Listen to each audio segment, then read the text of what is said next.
আজ 11ই আগস্ট 2025। আমরা যাচ্ছি হাসপাতালে কারণ আমাদের মেয়ে ঐশী হঠাৎ অসুস্থ হয়ে পড়েছে। আজ আমি আমাদের জীবনের একটি বাস্তব, কষ্টের এবং মর্মস্পর্শী ঘটনা শোনাতে চাই। অনুরোধ করব দয়া করে পুরোটা মনোযোগ দিয়ে শুনুন, কারণ এটা শুধু একটি গল্প নয়, এটা একজন বাবার হৃদয়ের কান্না। সকালবেলা হঠাৎ আমার স্ত্রী সানিয়া ফোন করে জানালো ঐশীর মাথাটা ফুলে গেছে। আমি আর এক মুহূর্ত দেরি করিনি, তাড়াতাড়ি বাসায় এসে দেখি সত্যি মেয়ের মাথাটা অস্বাভাবিকভাবে ফুলে আছে। আমি উদ্বিগ্ন হয়ে জিজ্ঞেস করলাম, কোথাও পড়ে গিয়েছে নাকি? সে বলল, জানি না, তবে মনে আছে 7ই আগস্ট ঐশী খাট থেকে পড়ে গিয়েছিল। স্মৃতি ফিরে এলো, সঙ্গে সঙ্গে সিদ্ধান্ত নিলাম এত ভেবে আর লাভ নেই, ডাক্তার দেখাতেই হবে। আমরা ধীরে ধীরে রওনা দিলাম ফার্মেসিতে। গিয়ে দেখতে পেলাম অনেক মানুষ সেখানে বসে আছে। তাই তাকে আমি বললাম, তোমরা দুজন এখানেই বসো, মুজাহিদকে নিয়ে একটু দোকান থেকে আসি। মুজাহিদকে নিয়ে গেলাম দোকানে, একটা ড্রাই কেক কিনে দিলাম। কিন্তু তার মনটা খুব খারাপ, কারণ ও লাচ্ছি খেতে চেয়েছে, কিন্তু এই দোকানে নেই। ওকে হাসানোর জন্য কত রকম চেষ্টা করলাম, বাইক দেখালাম, অটো দেখালাম, মজার মজার কথা বললাম, কিন্তু কিছুতেই মন ভালো হচ্ছিল না। শেষমেশ একটু কাতুকুতু দিতেই সে হেসে উঠল। সেই হাসি যেন আমাদের হতাশ মুহূর্তকে একটু আশার আলো এনে দিল। ডাক্তার দেখানোর পর বাসায় ফিরলাম।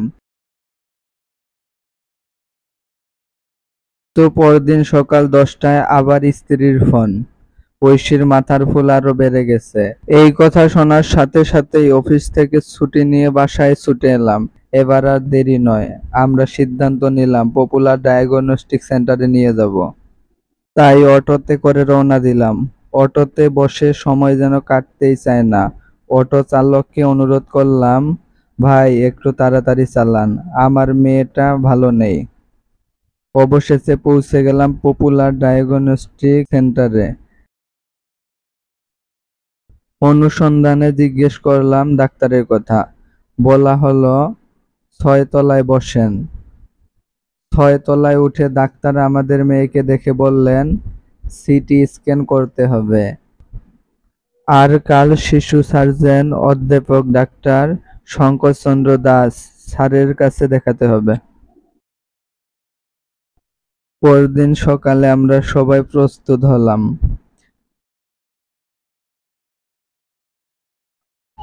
প্রয়োজনীয় সব কাগজপত্র চেক করে নিলাম এবং তা ভালোভাবে গুছিয়ে রওনা দিলাম।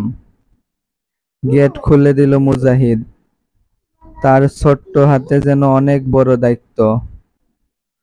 অটোতে উঠলাম, এদিক সেদিক তাকাতে তাকাতে চলে আসলাম। গিয়ে দেখি লিফটে অনেক ভিড়, তাই হেঁটেই 4তলায় উঠে গেলাম। আমার স্ত্রী সানিয়ার তখন হাঁটতে কষ্ট হচ্ছিল, তবুও সে হাল ছাড়েনি। অবশেষে ডাক্তার শঙ্করচন্দ্র দাস স্যারের চেম্বারে পৌঁছালাম। তিনি রিপোর্ট দেখে আশ্বস্ত করলেন, ভয় পাবেন না, রিপোর্ট ভালো এসেছে। মাথায় হালকা চোট লেগেছে, কিছু ওষুধ খাওয়ালে ঠিক হয়ে যাবে, তবে কিছু রক্ত পরীক্ষা লাগবে, পরবর্তী সপ্তাহে আবার দেখাতে হবে। সেই মুহূর্তে আমার স্ত্রী ও মেয়ে দুজনে আনন্দে আত্মহারা হয়ে পরস্পরকে জড়িয়ে ধরল। ওদের মুখে হাসি দেখে আমার বুকের ভিতরটা হালকা হয়ে গেল। দীর্ঘদিন পর যেন স্বস্তির এক নিঃশ্বাস ফেলতে পারলাম। তারপর আমরা প্যাথলজিতে গিয়ে ঐশীর রক্ত দিলাম। ওষুধ কিনে ফেরার পথে অটোতে বসে মনে হচ্ছিল আমরা আজ যেন এক যুদ্ধ জিতে ফিরছি।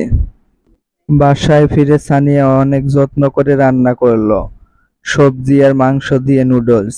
সবার জন্য নিজের হাতে পরিবেশন করলো।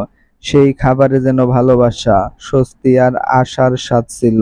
এই ঘটনাটা আমাদের শিখিয়েছে জীবন কতটা অনিশ্চিত আর ভালোবাসার মানুষের গুরুত্ব কতটা গভীর।